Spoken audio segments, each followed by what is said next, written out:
आपने कहा वो आतंकवादी घटनाओं को आगे अंजाम नहीं देगा, ऐसा पाकिस्तान ने आपसे कहा। वो कोई सैन्य दुस्साहस नहीं दिखाएगा, ऐसा पाकिस्तान ने आपसे कहा। तो मैं आपसे ये पूछना चाहता हूं, जरा इसका जवाब दीजिए। बताइए इस बात को देश को कि जैसे ही सीज फायर का ऐलान हुआ, 3 घंटे के बाद सीज फायर का उल्लंघन हिंदुस्तान के कई शहरों में हुआ।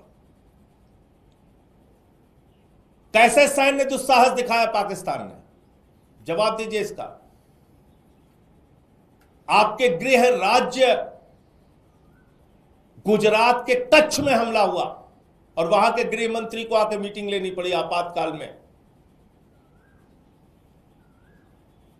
उमर अब्दुल्ला जी का ट्वीट आया कि सीज फायर का उल्लंघन हो रहा है, और कल जैसे ही आपने अपना भाषण खत्म किया, मोदी जी आप भाषण देने के एक्सपर्ट हैं, ये मैं जानता हूं, पूरा देश पूरी दुनिया जानती है। भले ही पाकिस्तान के हिंदुस्तान के ऐसे गंभीर और संवेदनशील मसले पर सर्वदलीय बैठक हो रही हो, लेकिन आप चुनावी रैली करने के लिए, भाषण देने के लिए बिहार जाते हैं। मुझे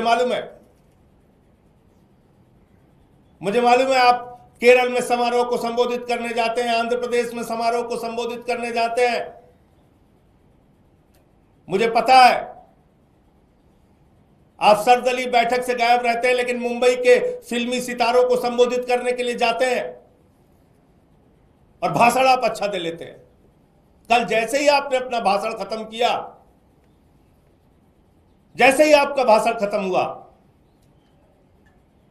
तुरंत उसके बाद पाकिस्तान ने फिर से सीज फायर का उल्लंघन किया। अमृतसर में जो इंडिगो की फ्लाइट उतरनी थी वो नहीं उतर पाई, ब्लैकआउट हो गया वो।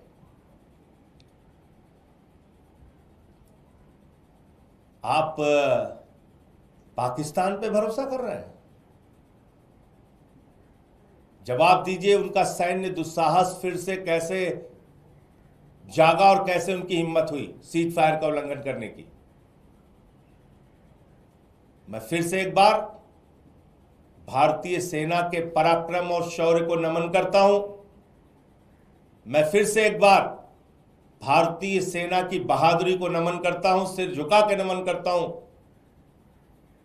और मैं निश्चित रूप से कहना चाहता हूं, फिर दोहराकर, कि अगर भारत की सेना को रोका नहीं गया होता तो पाक अधिकृत कश्मीर हमारा होता, बलूचिस्तान पाकिस्तान से अलग होता, 21 आतंकी ठिकानों को तबाह और बर्बाद कर गया होता, और पहलगाम के वो 4 खूंखार आतंकवादी जिन्होंने हमारी बहनों के सिंदूर उजाड़े, उनको मौत के घाट उतार दिया गया होता।